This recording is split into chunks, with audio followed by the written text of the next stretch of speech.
marketing needs to give that initial value proposition that's going to get your customer interested, and then sales is going to need to show up and we say proof points in marketing, but then sales really needs to prove that through a conversation and make you believe it.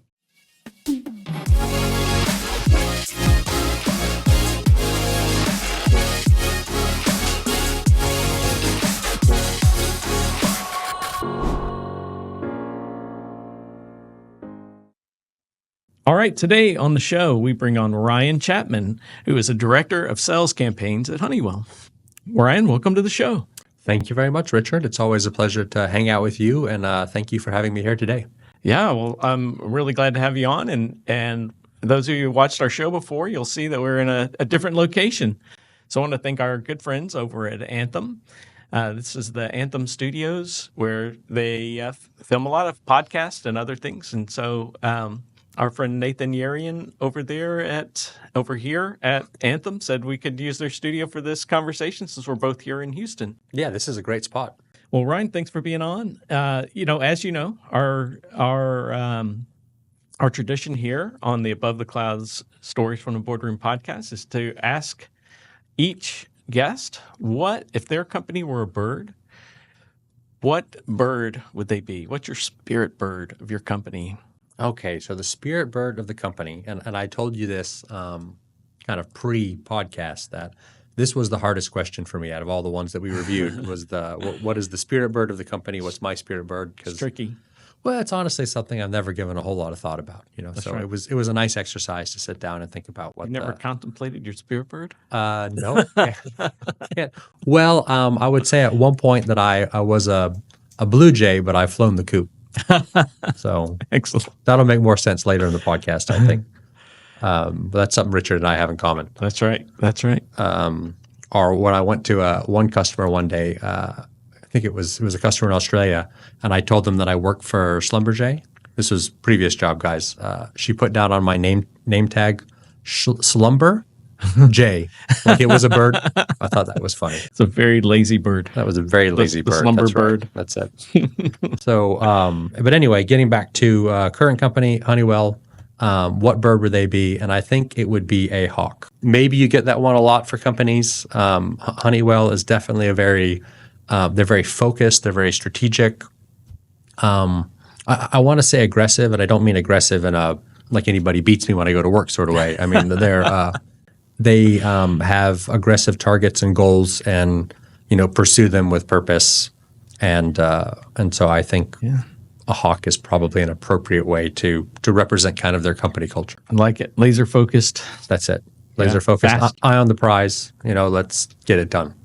That's great. That's a good one. Hawks are really interesting birds. We had somebody that said their company was a bald eagle. Okay. It's pretty majestic. But I think hawks are even better than bald eagles because bald eagles can also be scavengers. Okay. But hawks, I think they only like fresh meat. That's it. Only go after the good stuff. Yeah, that's right.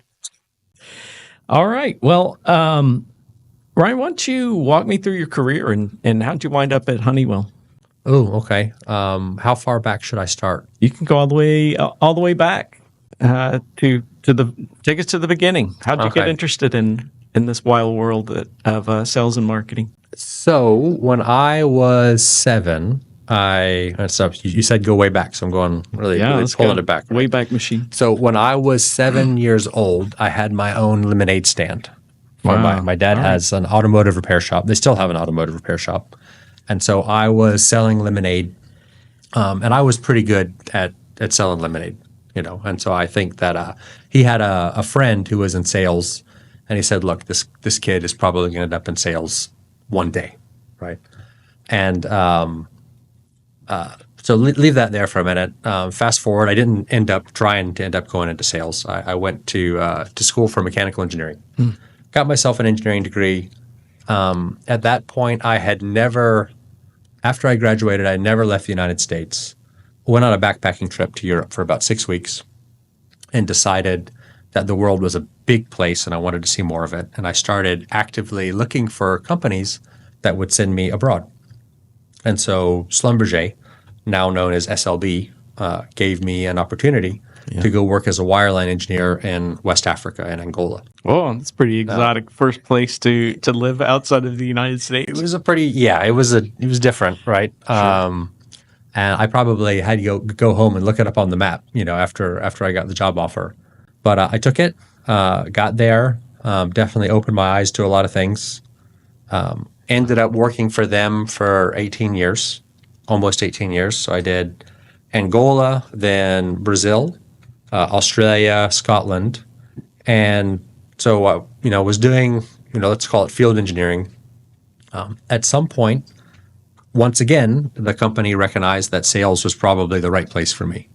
And so when we moved to Australia, I went as a sales engineer. And I did sales, ended up doing sales management, was a sales manager or director for multiple business lines in Europe. And then at some point, it was about time to leave that assignment. I wanted to come back to the United States because now at this point I've been out of the U.S. for a long time. And so when I was thinking about what kind of bird that I would be, it was I looked up that a swallow will migrate very long distances and return home. Yeah. And so I felt like I kind of did that. So maybe swallow would be my bird. It was time to come home. And I got a call from one of the business line directors, and he said, "Hey Ryan, you're going to get a letter to go do Marcom, or marketing communications."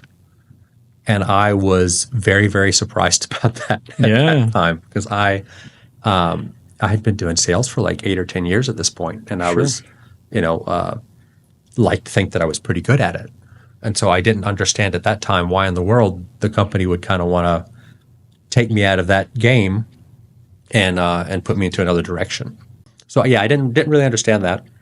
And then I started working in Marcom, and then that's when I really started to get that appreciation for marketing and sales being the same thing, but marketing just starting a lot earlier. And I know there's all kinds of definitions about what is different between marketing and sales, or the one to many or many to one, and all of that. But it really is, marketing needs to give that initial value proposition that's going to get your customer interested, and then sales is going to need to show up and we say proof points in marketing, but then sales really needs to prove that through a conversation and make you believe it, and then help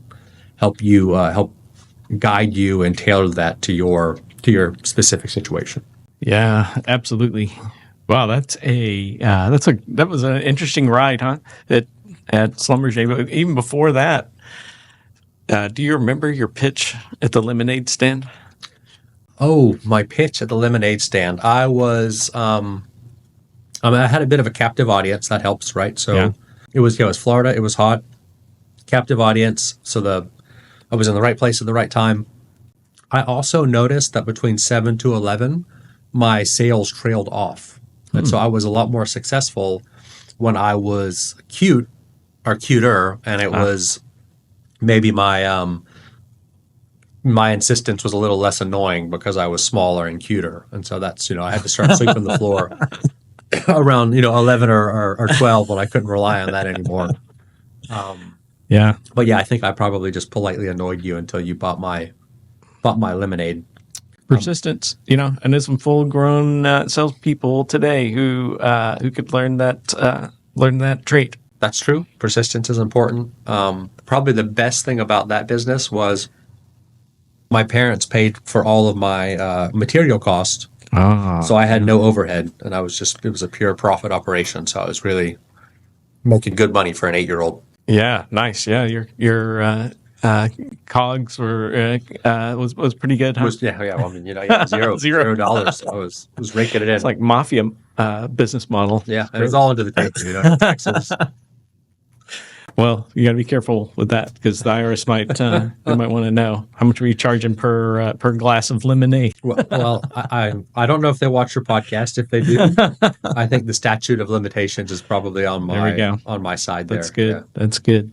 So tell me your job at Honeywell. Tell me a little bit about what does your day-to-day life look like there in your new role?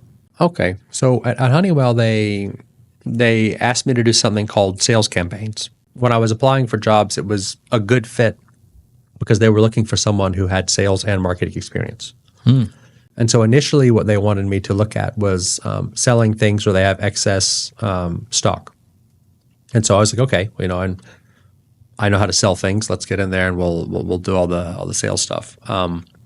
What I found out was they make so many things that a lot of my job at the moment is figuring out what can be sold so we can give good direction to the salespeople.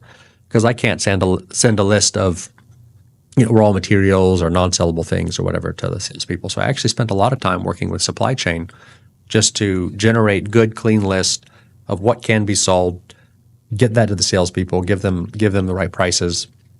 And so I'm running a bit of a project on being able to do that, and we're successful in that space.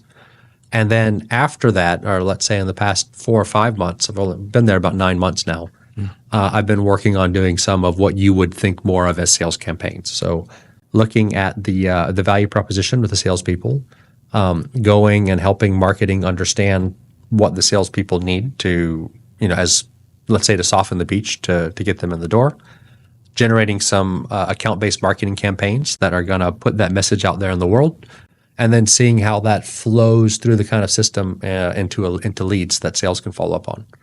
And so it really, in these big companies, making sure that product management, sales, and marketing are all rowing in the same direction is actually a pretty tough challenge, right? Because they all have kind of different backgrounds, personality types, objectives, ideas.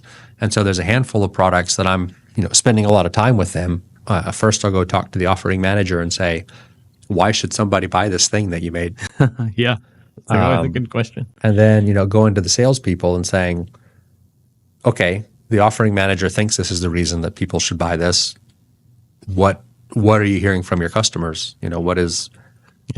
Which of these value propositions actually resonate with them?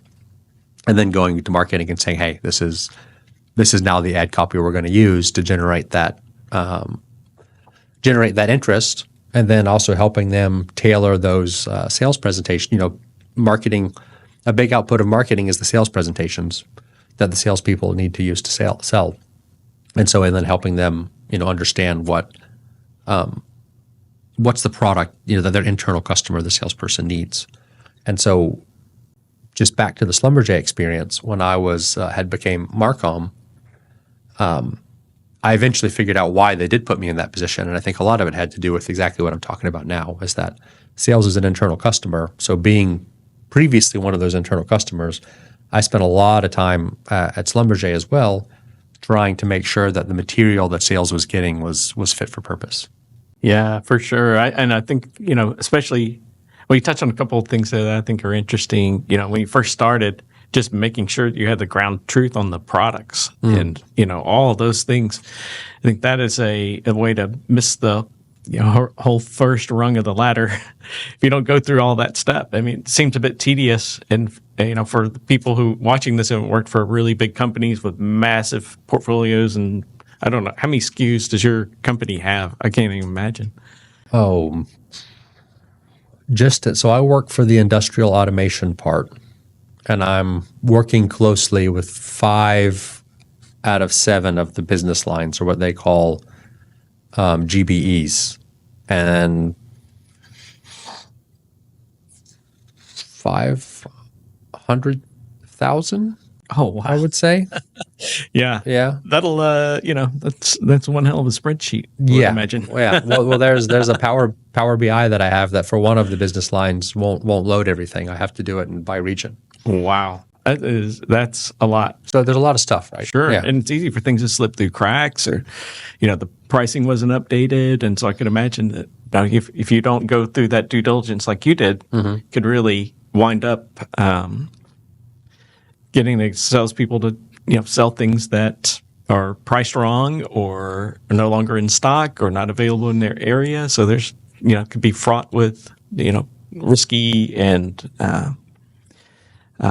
tough things that could betray the trust between sales and marketing with the sales team, right? Yeah. Well, I think that the salespeople are knowledgeable, and if I give them a part number that they know doesn't make sense, they're gonna know that. But it really would kill the credibility if we did, right? Sure. Say, here's a list of stuff to sell, and they're like, well, half of this is not even sellable. Then Who's the nobody's new guy? opening my email anymore. That's Who let this new guy in here? yeah. Man. Who this weirdo? Wow, that's great, and I love how you described how you're working with in between, being that that point person between sales and marketing, and we see that a lot with our clients that they don't have a role like that many times, and it's nearly impossible without having somebody in between those two roles to be that broker and to communicate the messaging. I don't know what it is. I think marketers are good communicators, and I think salespeople are good communicators, but sometimes they don't communicate very well with each other. It is, and you talk to everybody, and everybody's got this problem. Yeah. That sales and marketing don't seem to interact maybe as much as they should. I think everybody's got their own objectives and things to work on. In the oil industry, it was always geologists and drillers, and we would joke a lot about that. Sure. Oh yeah. Those two were always at odds. The drillers were always tougher and had more budget, so they usually win, right?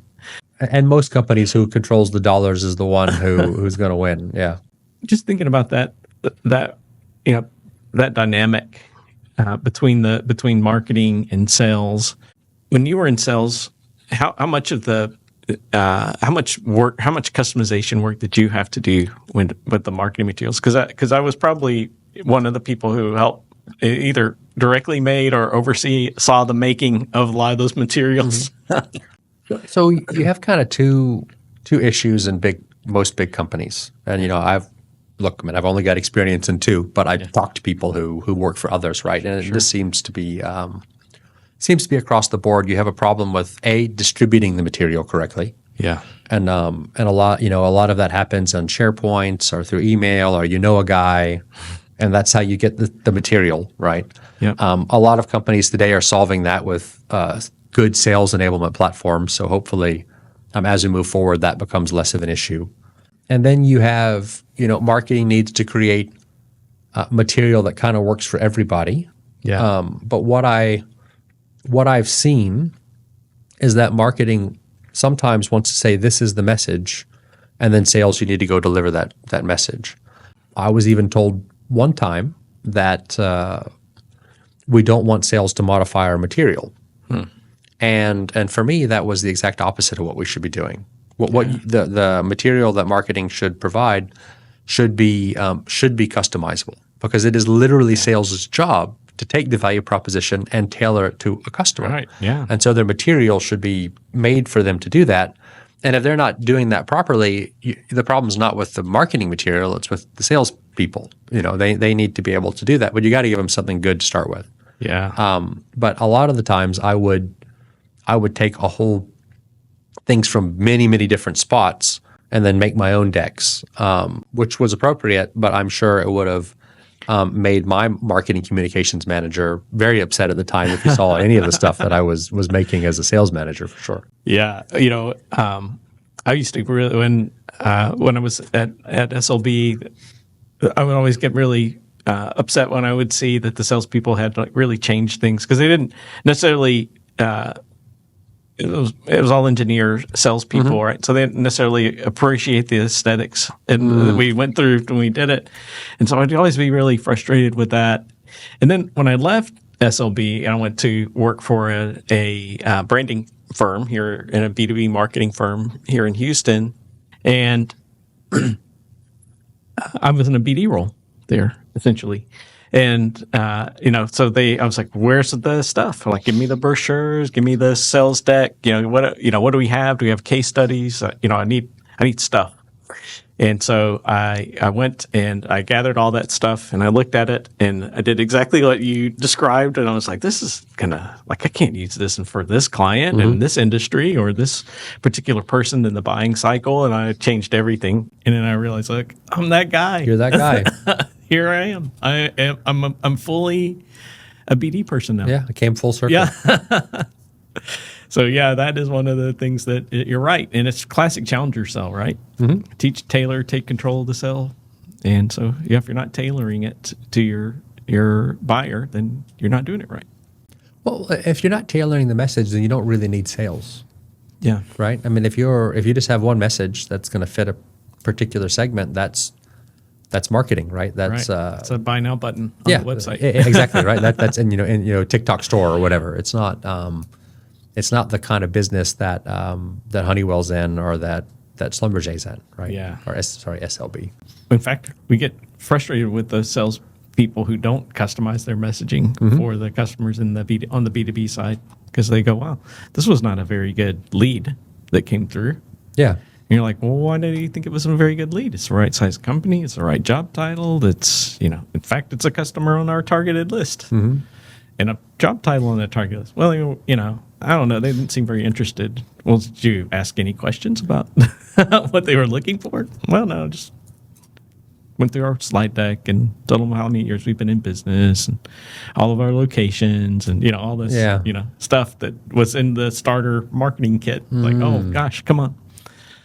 Well, it's funny you mentioned the Challenger sale and then spin selling. So Neil Rackman, he wrote the foreword for the Challenger sale.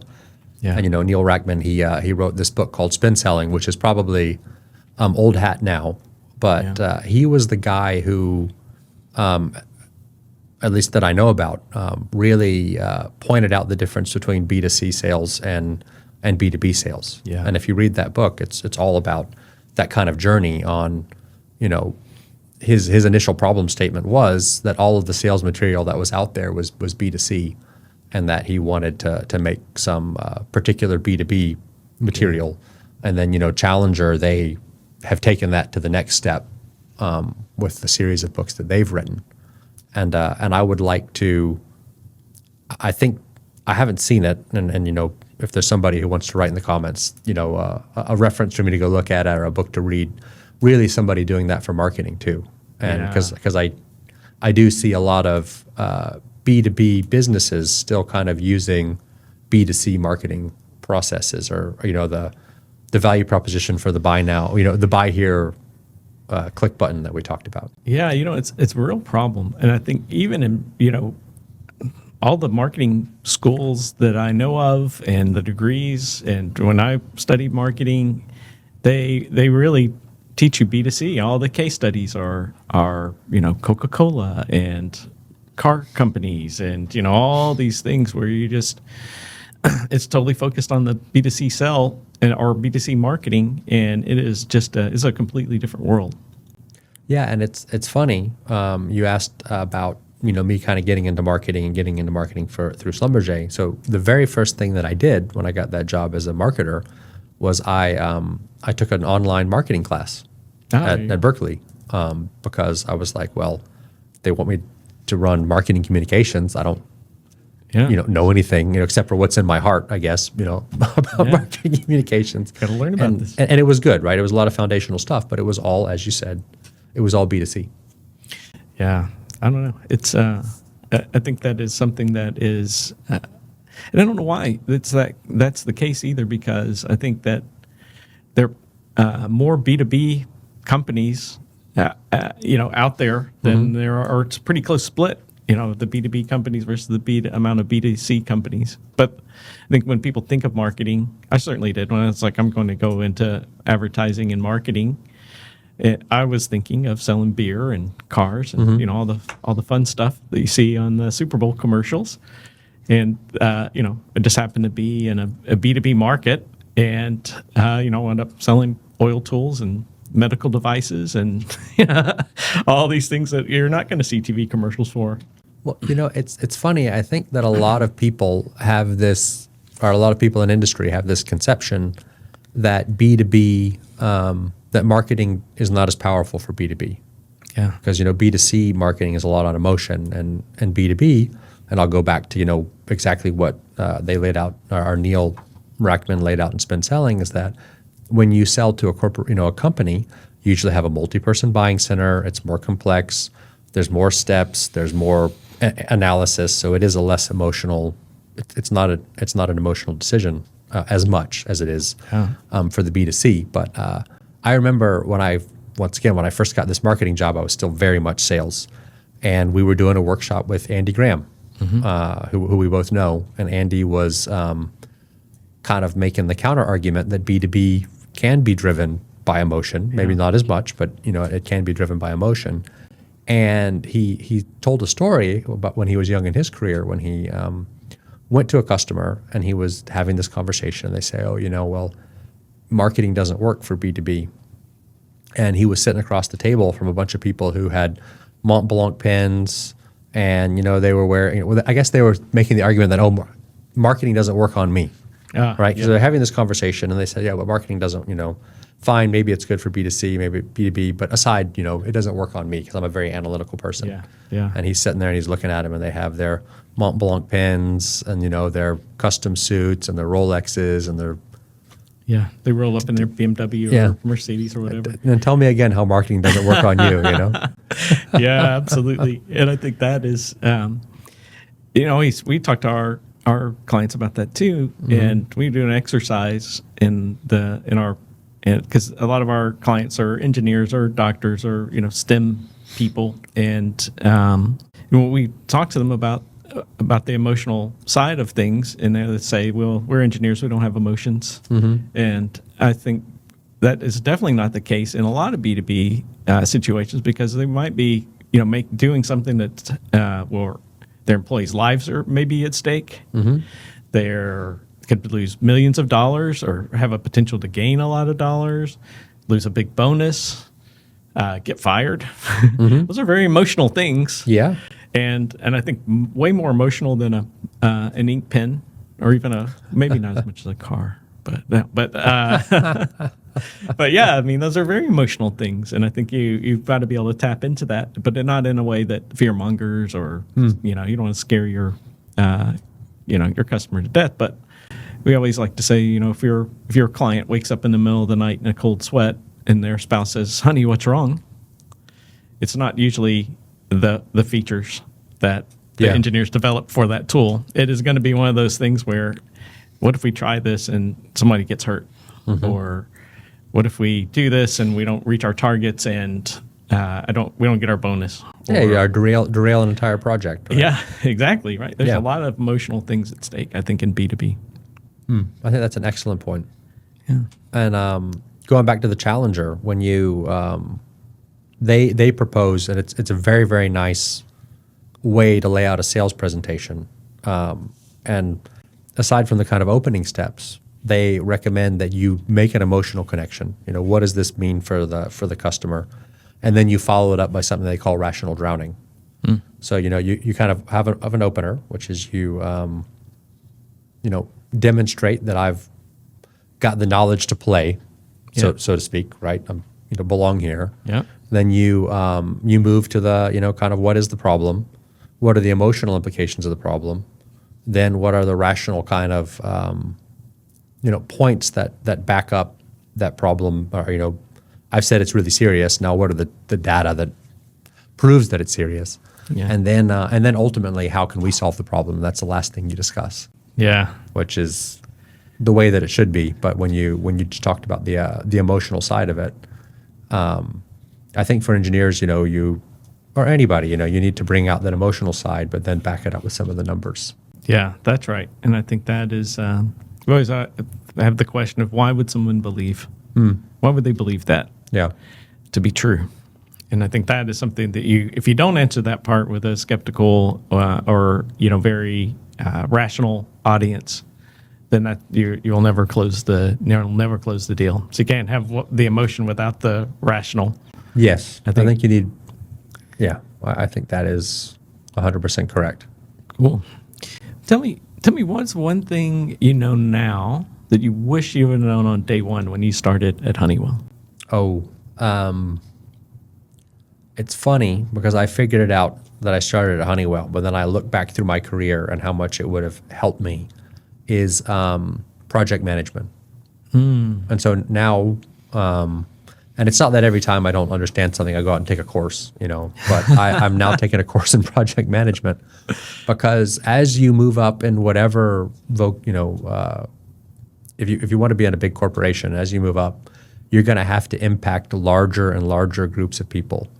And you're going to have to roll out a program or a project to do that. And you're going to have goals and different elements of that program or project that you're going to have to track and get people on board with and measure and drive, and project management helps you do all of those things. And so now that I'm at Honeywell, and they're a very process-driven organization, this hawk mentality, everything has what you call a management operating system. And you set up the system, and you have the meetings, and you drive it, and you close the actions, and you measure it, and you improve it. And they're very serious about that, and it's an excellent way to drive, an efficient process. And so, I've been learning quite a bit of that there. But then I've realized that I needed to expand my own skill set as far as the tools and processes to be able to run things the way that they like to run things there. And then I think back about to my time at SLB, definitely in the Marcom world, where a campaign it's a project. Yeah. A campaign's a project. You need to plan it out. You need to write your brief. You need to get everybody on the same board. You need to run your different chapters or phases or whatever you want to call them.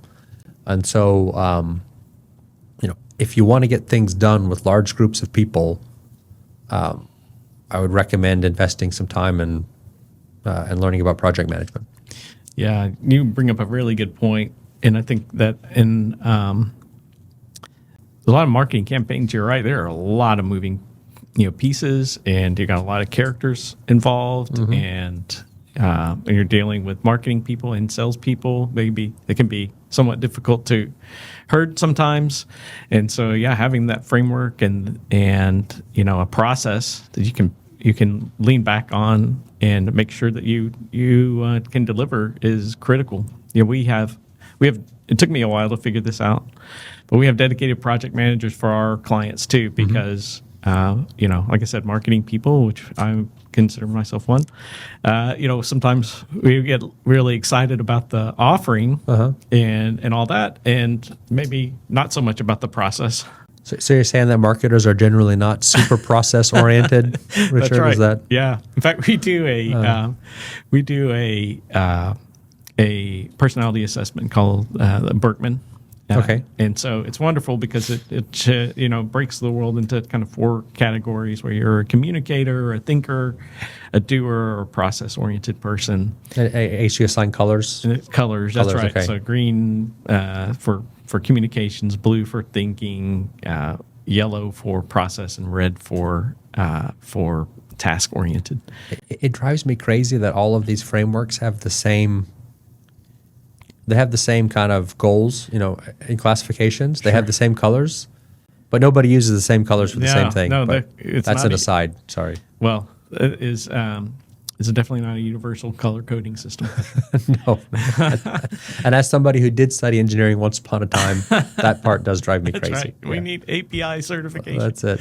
We need an API color code for emotional intelligence. But we hired a designer, and if I would have seen his Berkman, I probably wouldn't have hired him. Oh. Because he is like a yellow.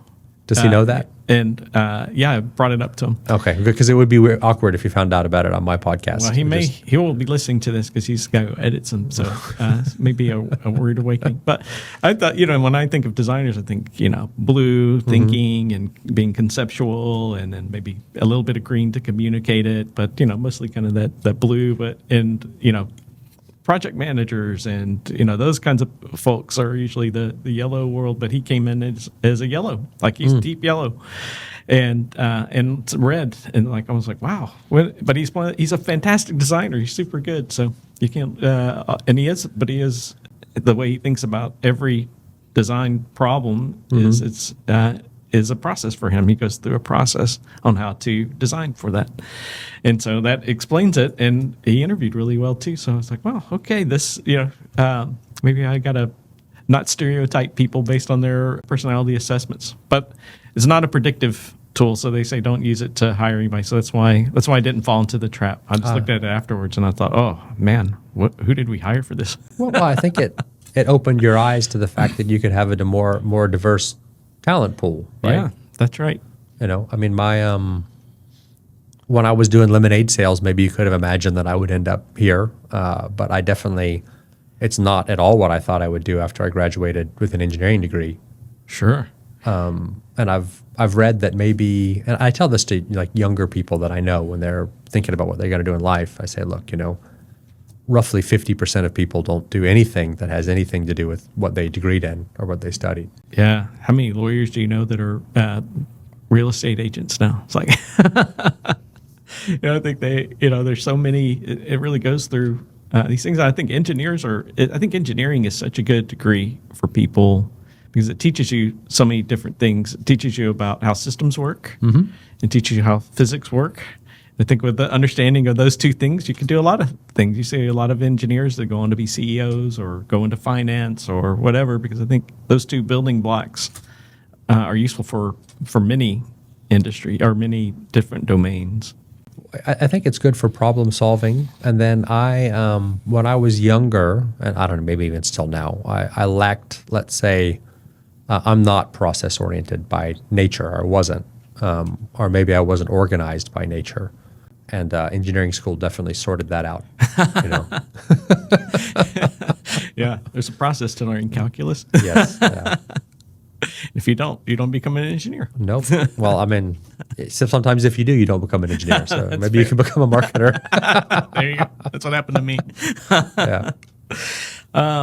From a sales and marketing perspective, what are the biggest obstacles that you guys face at Honeywell?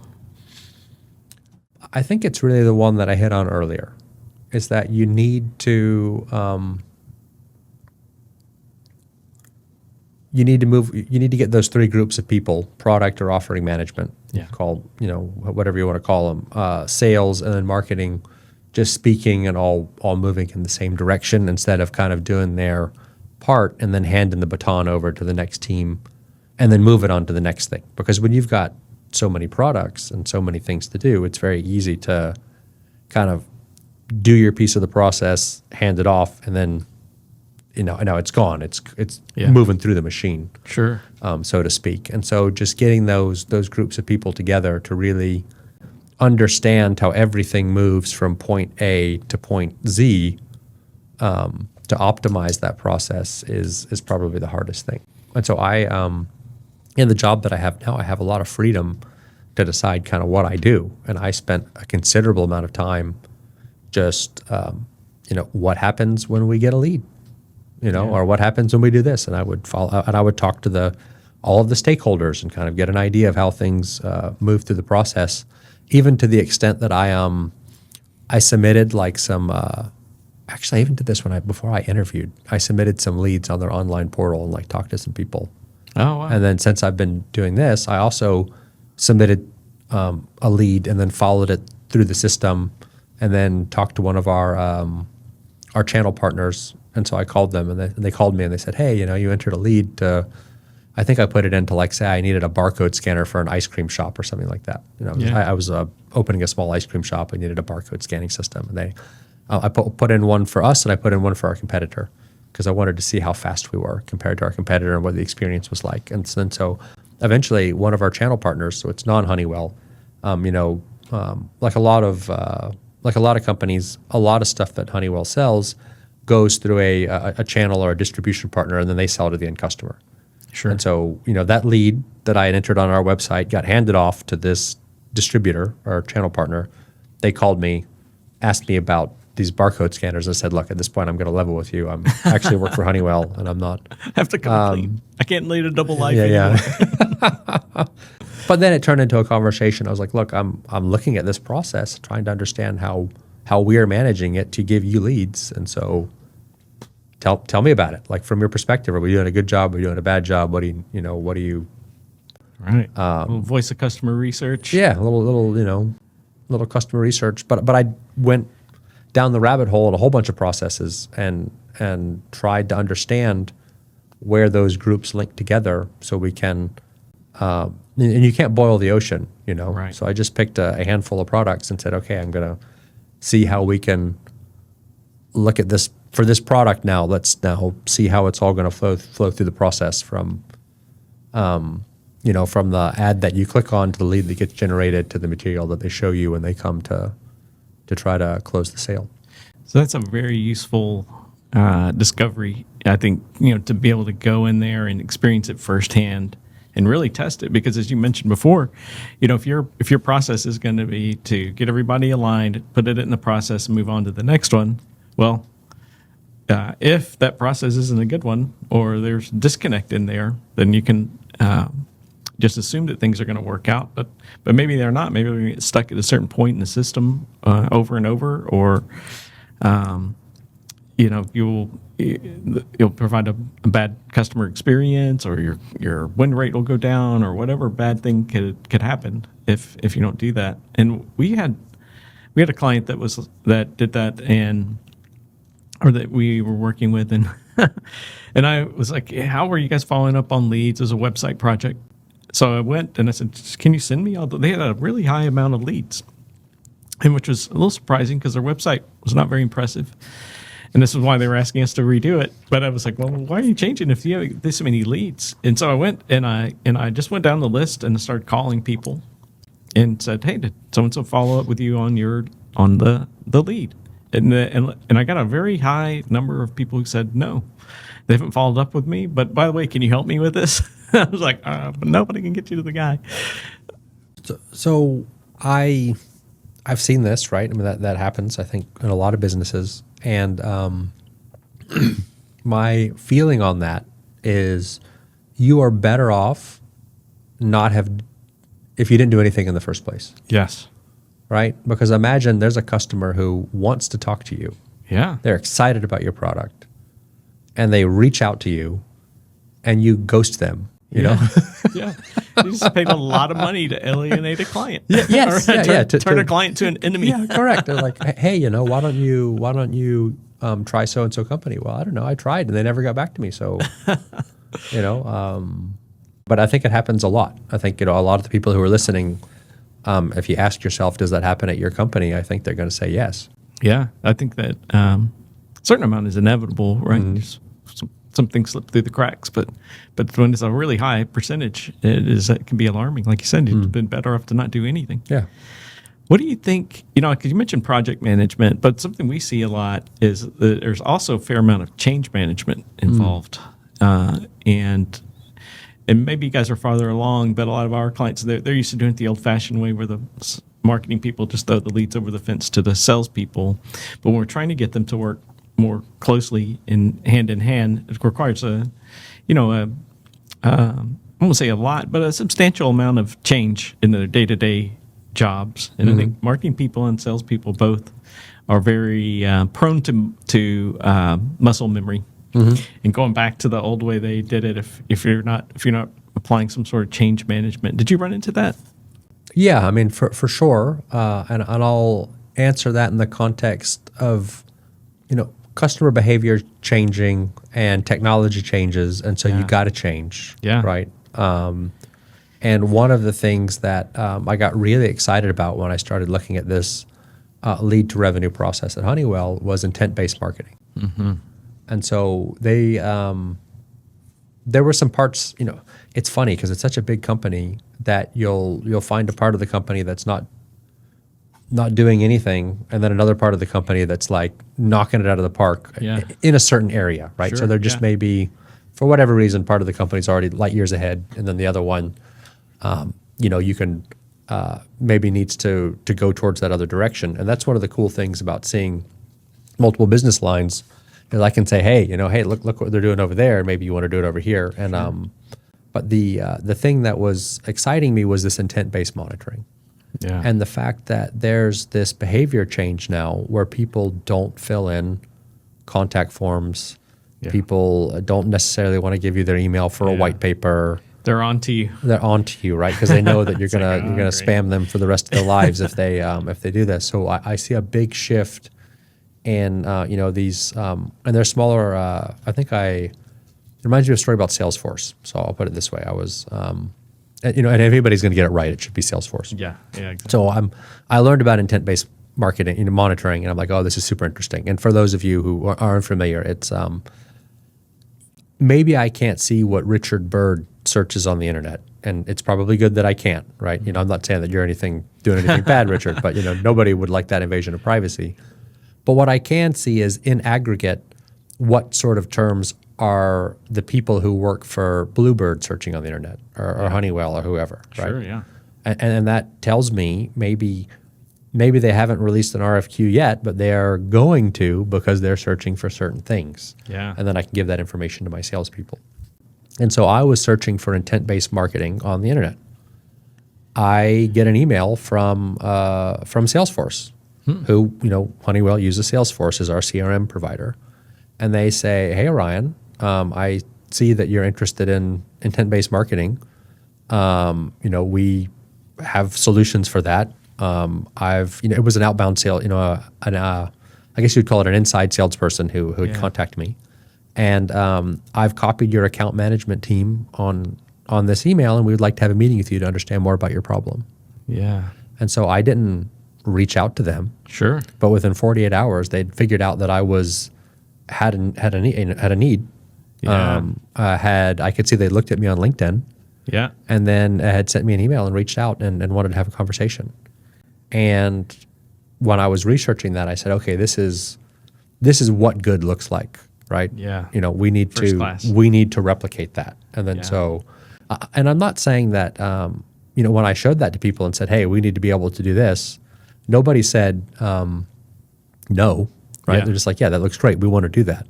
But you have systems and processes and inertia that's hard to change. So a lot of the times we talk about change is hard because of culture, and that's true. I'm not saying that's not true. Yeah. But you can also find yourself in situations where, as much as everybody wants to change, it's still not an easy thing to do because there's a lot involved. Yeah. And then you need a project. Right? That's then right. You got to manage that project. Yeah. Well, you think about it too. The technology has to change, and changing technology in a large organization is, you don't just get to say, hey, we're going to use this piece of software. Yeah. Now, right? No. There's all these IT people that are going to get to weigh in, and other people around you, they're going to weigh in. They're going to want to use it. And how do you use it? Yeah. And what kind of governance do you put in around that? And does it comply with the laws? So now all of a sudden you got 6 domains inside your organization, all getting looking at this under a microscope to say, hey, is this going to work? So it can be challenging for on a lot of fronts. It's a heavy lift to change a process like that. And so there's a few products where I'm doing just an extremely high touch process where we're doing the campaign, looking at the leads, feeding them to the salespeople. And my philosophy is that if I can put information in front of the salespeople that is extremely useful to them, then I will not have a hard time with them converting my leads. Yeah. Right? Because the marketing always says, well, they're not following up on the leads, and then sales says, well, the leads aren't good. But I mean, I think if we put some super hot leads in their hands, then they're going to be knocking on my door next week and saying, hey, you got some more of those hot leads. Yeah. And that's what good looks like, for me, between that marketing and sales collaboration. And that is such a good qualified lead when you can do it. One of the problems we ran into, because we were doing it, we do that for ourselves. And one of the hurdles we ran across at the beginning was we put some intent-based advertising out there, and people clicked it and clicked our ads, and they came to our website, but they didn't fill out forms or anything like that. Like you said, they're on to us. And but the marketing people were really pleased with themselves. And they're like, hey, look, high five. These targeted accounts are coming to the website. But got a ton of impressions. And I was like, yeah, but like, how? Yes, Thermo Fisher came to our website, but I don't know who to call it Thermo Fisher. There's kind of a big company. Yeah. There's a wide variety of people who may or may not be interested in our offerings. It could be product people, it could be marketing people, it could be sales. Who do I'm happy to pick up the phone and call them, but I can't call the front desk and say, hey, do you know who was clicking our ads? So yeah, that part was challenging, but once we got over it by building a nice database of potential prospects, adding them to our CRM, and then when the person came through, we were actually able to know it was the right person. And also I think the other thing too was collecting that data and then being able to send emails out automated for, once we suck in the information of the people it could possibly be, and then they're Do in some our CRM. retargeting. Yeah. Yeah, so that was actually pretty useful. But at first, it was frustrating because it was like, yes, this is the right company. I'm assuming it's the right person, but I don't know. I can't reach out and touch them. But it was challenging. But if my marketing team could have done the same thing that you're doing for your salespeople, are like, call Barbara. So that is the part that I'm working on now. So far I've got call Thermo Fisher. Yeah. And I have my Marketo contacts. And so I've actually got some time in my calendar to sit down tomorrow and run that report and send it to the salespeople and say, hey, call Barbara. I love Because it. Barbara has previously opted in to allow us to call her. Although I will say when I was doing this, there was another company that I never heard of that called me on my cell phone. And I took a meeting with them because I said, look, I have no idea how you got my cell phone number. I'm not upset about it. I'm just super impressed that you figured that out. Yeah. Yeah. That probably was Zoom info. It was prospect base. Ah, interesting. Okay. Prospect base. So That's I cool. was impressed. Yeah, I haven't heard of them. We use Zoom info for intent and also for gathering the prospect data. It's pretty good. I wouldn't say it's perfect, but anytime we were doing that before, we had a different software that we used, and we always run the list through Never Bounce, and we've got about a 20% rejection rate of that list. So Okay. it's pretty high. It's a lot lower with Zoom info for sure. Like maybe it's about 2%. Where the email doesn't work. And a lot of times it's because that person changed jobs. So if they can't find the name, the person's there, but their contact information isn't there, I'll check them out on LinkedIn. And then I go, oh, wow, look, that person's at a completely different company now. So with Marketo, that is or at least the instance that we use, that's a problem, right? Is that exactly what you said? That person might have moved on or changed jobs, and then so you don't have that.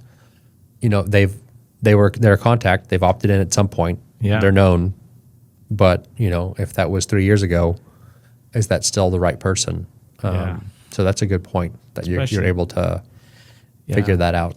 These days it's difficult, right? Because people, I think, we had the whole pandemic job shift that happened, and now, with the economy's not looking as great, and a lot of people are laying people off and things like that. And so, I think that data is going to be a little, probably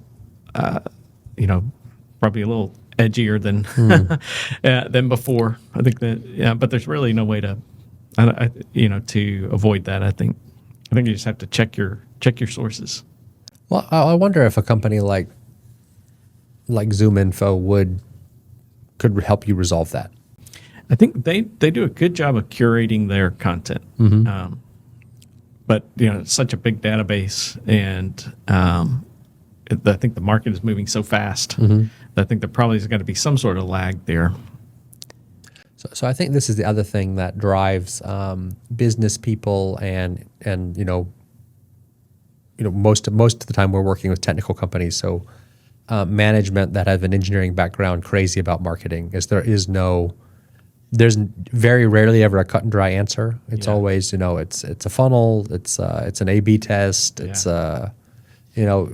it's a bit of a numbers game, and I think how much revenue am I going to drive if I give you this investment? Yeah. And I give you a range. My favorite 2 words. It depends. Yeah. Yeah, especially if you're going into new markets or new geographies, or you're testing a new product or new messaging. There's always a level of uncertainty that you cannot you can't overcome. I mean, there's if people could tell you exactly what was going to happen with everything, that would be a pretty boring world. The other thing there is that we talked about B2C and B2B, is that with complex B2B, it is really hard to know how much was marketing attributable and how much was attributed to sales, right? Because it's a team sport. Oh, for sure. And if you're in the complex B2B world, chances are 80% of your transactions are with repeat customers. Yeah. And so if I were running an Instagram shop or a TikTok shop or whatever, the funnel's super clear. All the numbers are super clear. Yeah. But if I run an advertising campaign on a drill bit or a formation evaluation tool or a gas monitor, and then ends up selling it to a customer who we do business with all the time, how do you suss that out? Yeah. Right. And I think we all know intuitively that marketing has had a role. Sure. But when finance asks you to sit down and put a number on it, that is a tough problem to solve. To the penny. It is really tough. And then how do you know what it was, right, that really got people to go? So maybe they clicked on a Google ad, or paid search ad, and then they went to the website, and then they looked at 3 case studies and downloaded your white paper and watched a video, and then called the salespeople, and the salesperson brought them through, and they showed them a presentation, and they showed them some other videos that weren't online or animations or what have you, and then 18 months later they became a customer because of your RFP process. Well, what one of those things won it? Yeah. I don't know. I can't tell you. I don't know. And the customer wouldn't even know. No. If you ask them, you're right. I don't think they would know themselves, right? Yeah.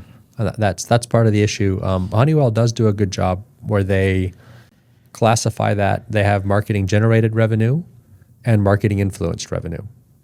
And so if it starts its life as a lead, that we've never met before, and that closes the deal, it'll be marketing generated. But if they've touched a campaign and it results in a one opportunity, then that is, to what degree, we don't know, but we know that it was influenced by marketing somehow.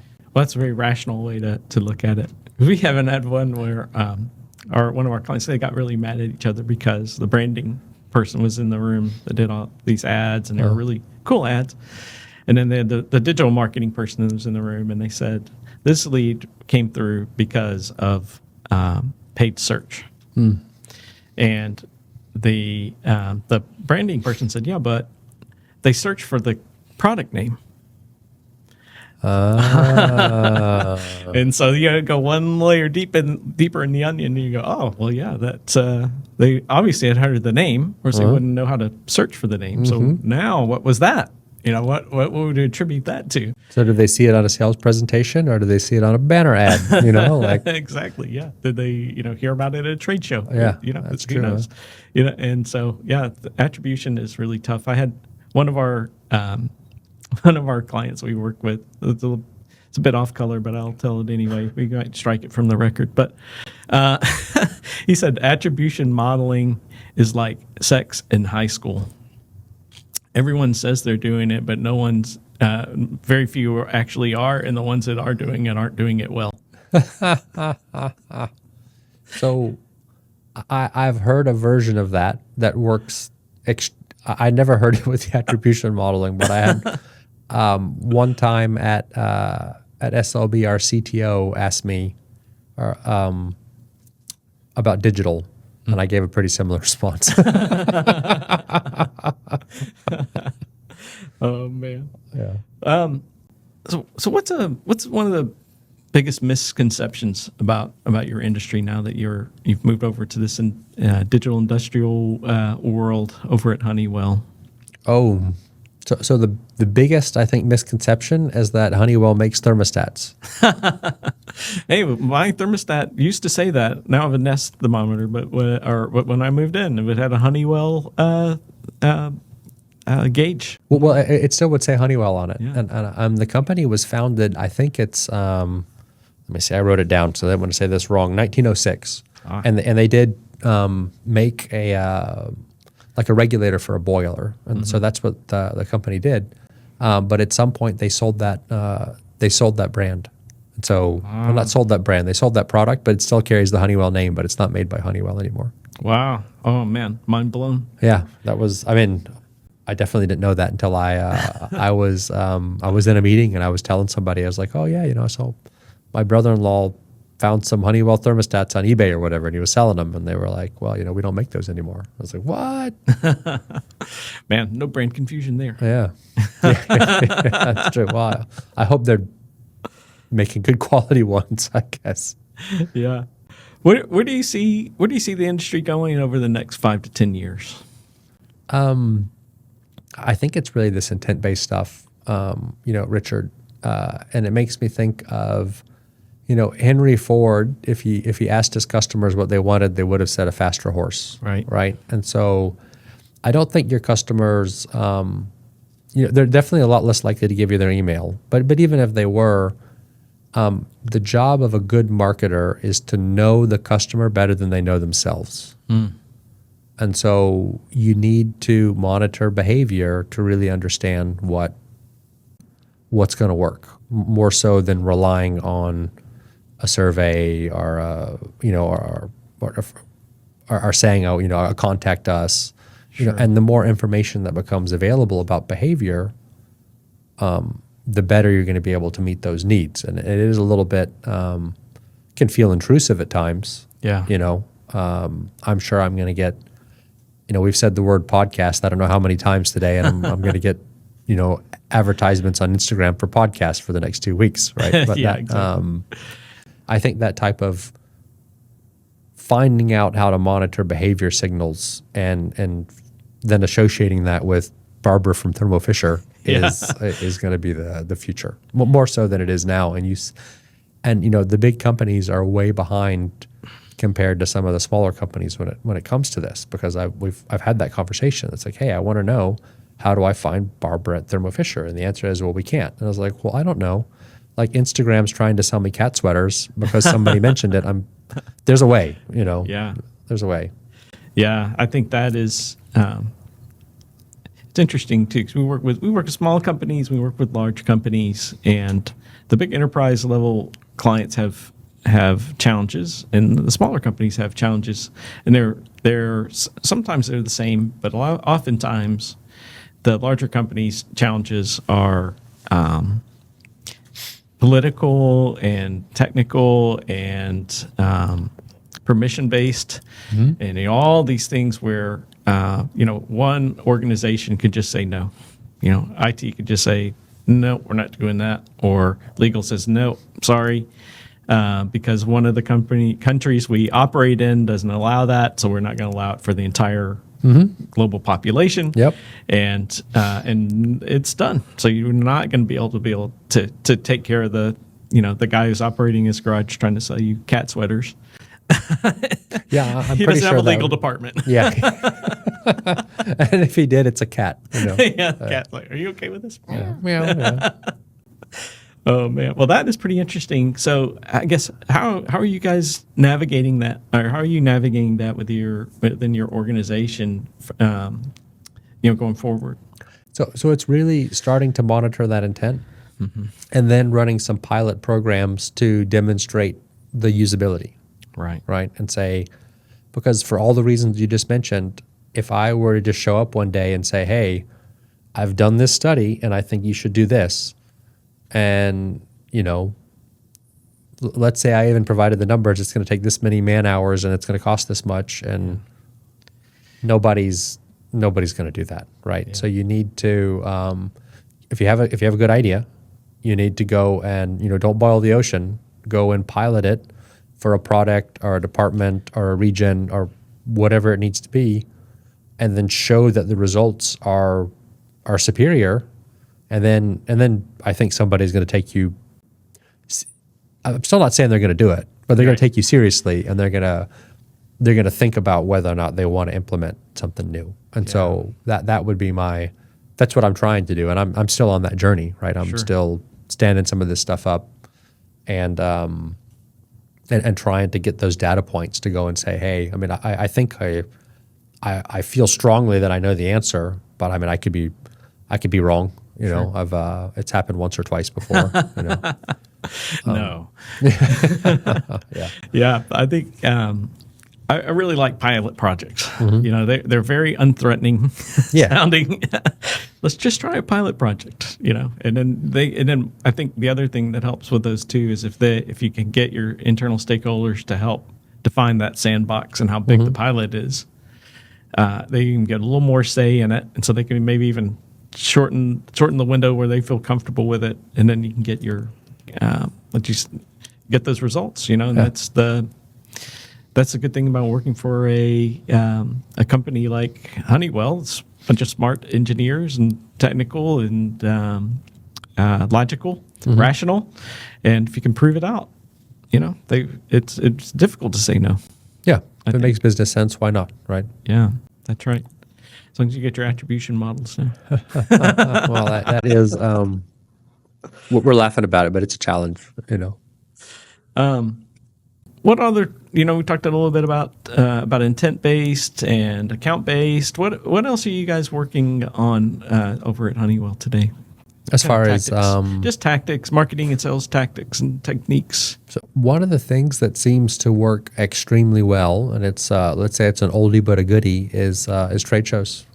Oh yeah, right. And I at Schlumberger, I didn't think that trade shows worked very well.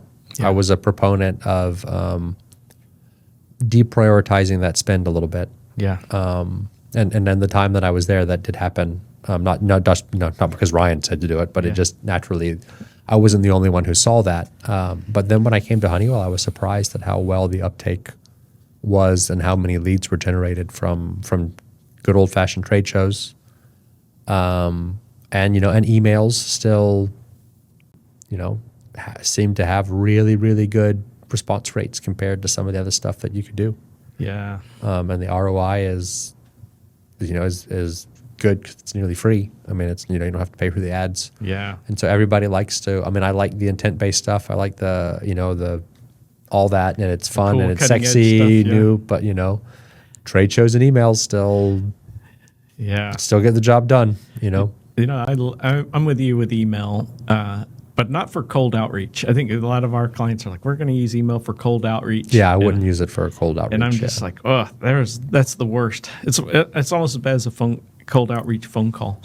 But man, for talking to your existing customers and just staying in touch with them and talking about new things or what have you, or when you combine the two. Hey, we're going to be at this trade show. Shoot them an email. Yeah. Come by our booth. Come check it out. We're giving away a Apple iWatch or whatever, whatever you're giving away, and drive traffic to the booth and talk to them about your new stuff.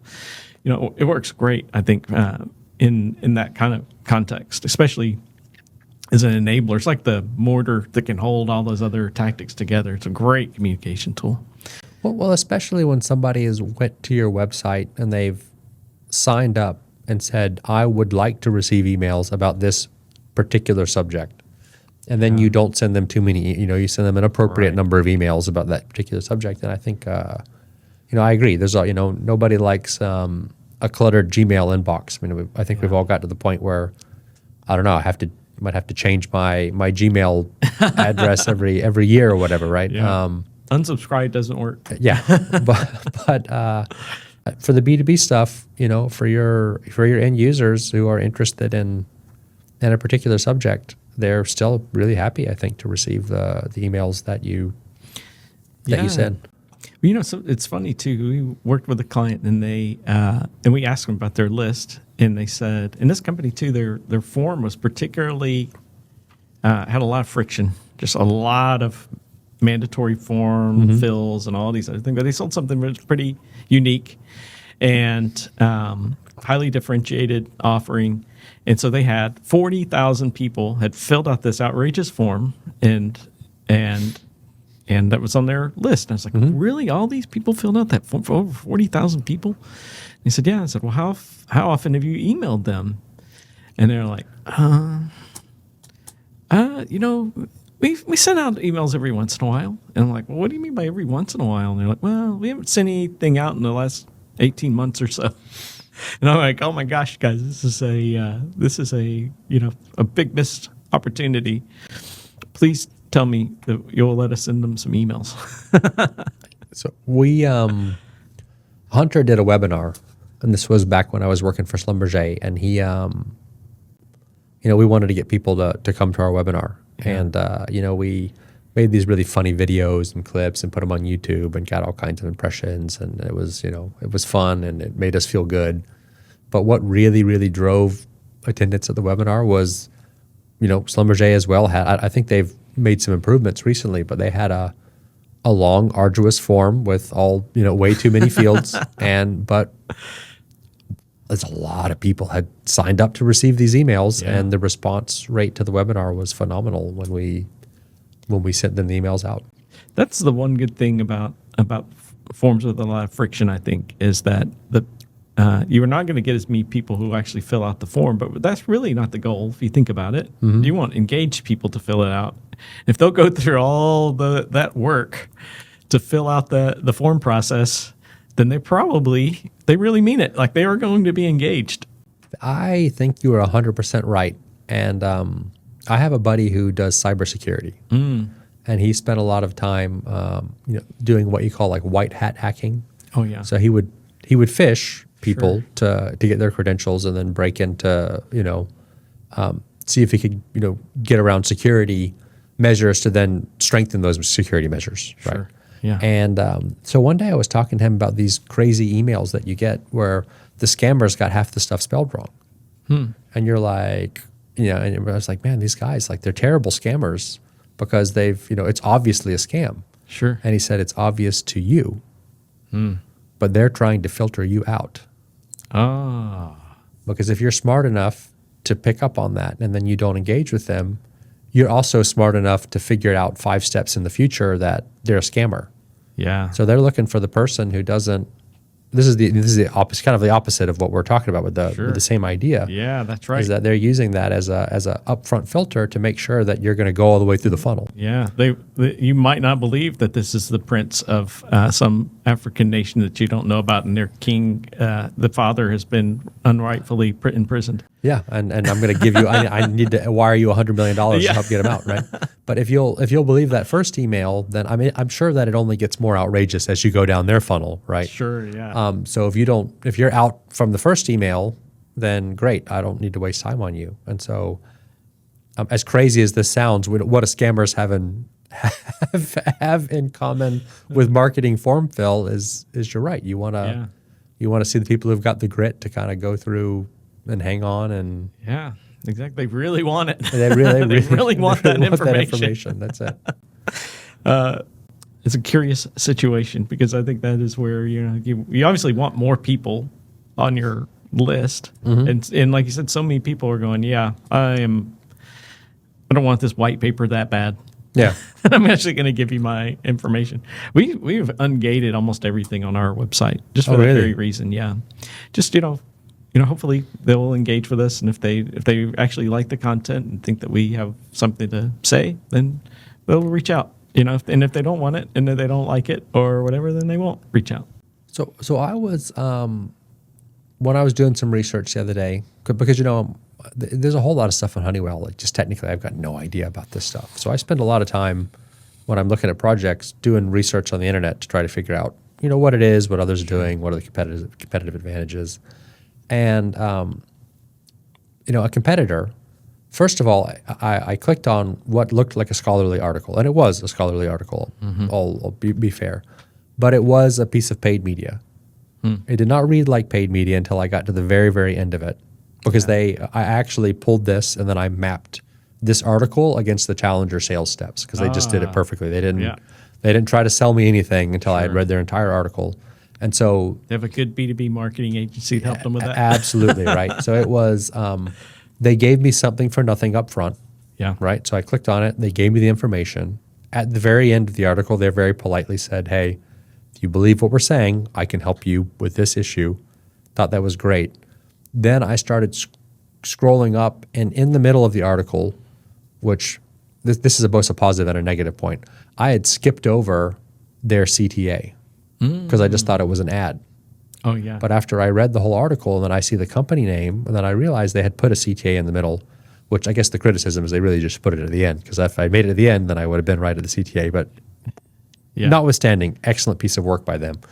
And so they had that kind of CTA at the end, and then the CTA was to download the white paper. Yeah. And so at that point, they didn't go straight to download my white paper. Give me your email, download my white paper. It was, they gave me this ungated content, got me kind of warmed up, engaged. I was impressed by what I read. Yeah. And then the CTA is, if you like that, we have more. Yeah, we have more. Read my white paper. But now you need to give me your email. The freemium model almost. Yeah. And so I thought that was for me another example of what good looks like that I'd like to replicate. Yeah. One thing too we've noticed with our clients, and I think that I used to think that there were two kinds of people in this world: readers and video watchers. And I think that's probably a good simplification. But I think now there's a whole world of audio learners too. That they want to do that, and also I think not only are there readers, but there are people who love long form reading. Engineers, they love a good technical paper, and they'll read every word of it. And their customer's PhD is going to read every word of the super long PhD or paper your PhD wrote. And but there's a lot of people who are like, there's no way I'm going to do that. But if you give me I would love to watch a 5-minute, 10-minute video on this, topic where a thought leader's talking about it, or just give me a 30-second explainer video. And I think that is learning those different how your prospects want to engage with your content is super important, right? Because I think that maybe this is why they put the call to action in the middle. Like, well, these guys might not read the whole thing. Yeah, but there's that's fair. a certain percent of people who maybe only going to read that. And then there are so many people too. I think, with our clients, we'll roll out something like, let's do a white paper, because it worked so well when we had an engineering-based audience. But, if you go back to your world at SLB, drillers aren't going to read a white paper. They don't have time for all that. But if you show them a really cool animation, it shows how it's going to work, and then you can talk about the economics and how it's going to affect them, and not improve the safety or whatever their hot button thing is. Then you've probably got a good lead, right, or a good prospect. So when I used to respond to requests for proposals, you have to write your executive summary. Oh yeah, and there's a science to writing the executive summary. Yes, right. For sure. And part of that was exactly what you're talking about, which is, your main points need to be highlighted on the first page, because your executive is probably not going to read past that. Yeah. That doesn't mean you can't write a 2 or 3 page executive summary. Sure. But you need to, that first page either needs to give the big headline or answer the question, why should you keep reading? Yeah. And then, because you are going to have some technical evaluators reading that executive summary, you need to give some of those proof points on page 2 and 3. Yeah. Because you had kind of two main targets, like you said, video watchers and readers. Yeah. You had the skimmers and the people who were going to read all the details. Yeah. And that one piece of content needed to cater to both of them audiences at the same time. Yeah. I feel like the goal of the executive summary to me was for the executive to go, hey, read this, nerds. Tell me if it's really any good. It looks interesting to me. Man, I have given my salespeople that advice, a version of that advice so many times, Richard. And that is, if you are a technical person and and usually your SMEs that you take along to the customer are highly technical people. Yeah. And you could give the right information at the wrong meeting, right? Yeah. So if you have your kind of executive buying center, you need to go in there and present to them, what is the business value of this solution? Right. And the goal of that meeting is exactly what you said. Hey, technical guys, I like Richard's pitch. I don't know if he's lying or not. Yeah. You're going to go spend 3 hours with him. You're going to go through all of the technical details, and then you're going to come back, and you're just going to tell me, can he do it, yes or no? Yeah. Like, that's it. You go and you spend as much time as you need to spend. But me as the decision maker, all I really need to know is, can they deliver on the thing that they promised me? And so you go verify that. And so many times, SMEs or technical salespeople will want to go into that executive meeting and give an hour-long presentation Yes. about the how and the what, Eyes glazed over. and leave out the why, and that's a deal killer right there. We jokingly say that PhD stands for perpetually halts deals.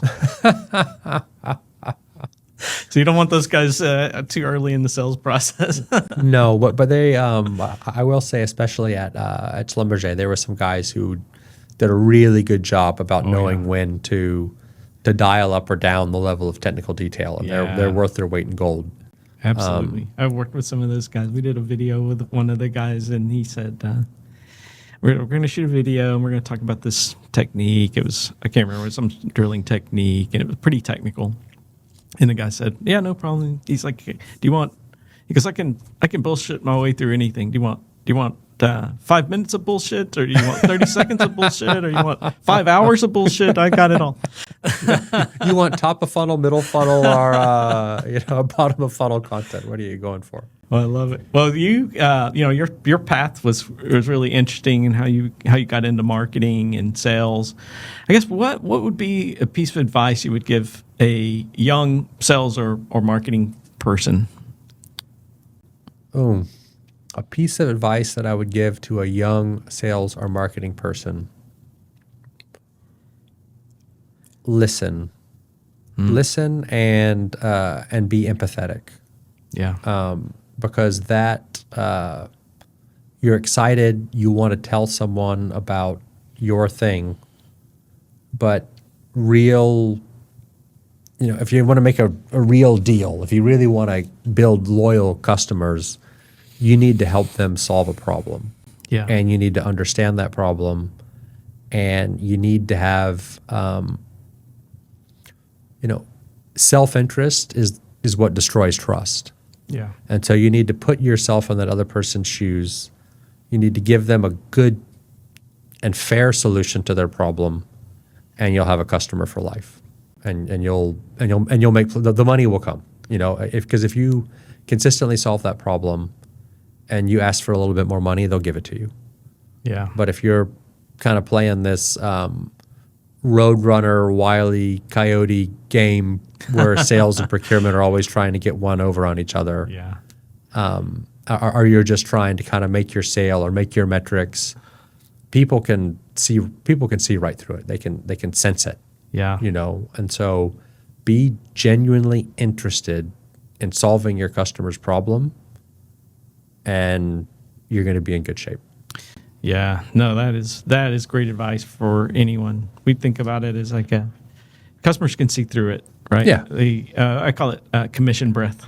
It's like, oh gosh, that's just trying to get to my wallet, get them out of here. They're not really interested in helping me solve my problem. They're trying to solve their problem of reaching their, quota. Correct. This month. And it's got nothing to do with me, right? And so that's not. Yeah. Yeah, and I've seen it plenty of times in my personal life where someone comes to tries to sell me something, and it's just a turnoff. Yeah. It's a shields up, phaser set to destroy. Sensation. But there's other times where I bought stuff just because I thought the person did a really good pitch. I was like, what, you're interested in my problem. I really like you. I don't really need this thing, or maybe it's a little more than I want to pay, but I'm gonna. Yeah. I've had a positive experience, and I'm going to go ahead and buy it. And maybe that's the emotional side on the. Yeah. That emotional side is there for the B2B, and that's I think it's trust and reliability, and that's how it manifests. Yeah, absolutely. Well, we're coming up on our time, and I really appreciated our discussions. It's always great talking to you, Ryan. But what's one thing that we didn't talk about today that maybe we should have spoken about? Oh man, I think we covered a lot of ground, Richard. I think getting the value proposition right. We touched on it a little bit, right? But I think that's something that you really got to get that uncover not what it does, but what it does for somebody. Yeah. And I just consistently still see a lot of speeds and feeds. Yeah. Features. Yeah, a lot of feature stuff, right? Because just because my Like it used to be a selling point that you had a 10 megapixel camera Yeah. on your phone. I don't know how many megapixels my phone has, and frankly, it doesn't matter anymore. Yeah, right? exactly. And so, I think for a lot of products, the technical differentiation is it's a lot narrower. Yeah. It's a lot narrower, and so there's other ways you have to differentiate yourself, and you need to really think about what problem does this solve for the customer, and zero in on that. Yeah. Well, that's great because it ties right back with your past point, about really understanding, and trying to help that customer solve a real problem. Problem, something that's keeping them up at night, something that's a challenge for them. Yeah, and I think in sales you're kind of trained to do that, but then before you market that product, you need to understand that range of customer problems, and that's what you need to advertise. Not, my camera's got more megapixels. Yeah. I mean, you need to advertise. My camera takes better pictures that you can share, or Yeah. make memories with, or Yeah. or whatever that should be. Don't lose those precious moments of your child walking for the first time, or Yeah. crossing the graduation stage, or whatever. Well, that's great, Ryan. Well, thank you so much for being on the show. We really appreciate it, and thank you again to Anthem for having us, letting us use their beautiful studio and audio equipment and all that good stuff. So thanks a lot, and tune in next time to Above the Clouds, Stories from the Boardroom.